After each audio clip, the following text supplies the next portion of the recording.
অনুজয় এসে গিয়ে বলতো, না না, ওই করে দিচ্ছে আমাকে সবকিছু, ওর বাবা যেগুলো আমাকে দিতে পারেনি সব এক এক করে দিয়ে চলেছে, দেখুন না ভরিয়ে দিয়েছে আমাকে সবকিছু দিয়ে। অনুজয় একটু রাগি রাগি গলায় বেশ আনন্দ নিয়ে বলতো, আমি দিয়েছি কোথা থেকে বলুন, দুজনের রোজগারেই তো সব হয়, সংসারের টাকা বাঁচিয়ে সংসার গুছানো, জিনিসপত্র করা, এই আর কি। আমি কিন্তু অনুভাকে বেশ সাফল্য করে দিয়ে বলতাম, তা তো এইসব তোমারই ক্রেডিট বলো, সংসারের খরচা বাঁচিয়ে ঘর সাজানো, জিনিস করা, সে তো তোমারই সাফল্য।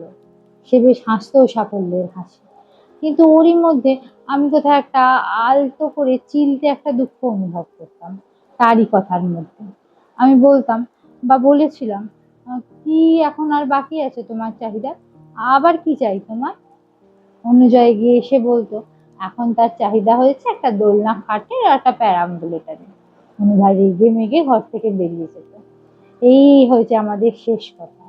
তারপর আমাকে বহু দিনের জন্য রাজস্থান চলে যেতে হয়েছিল।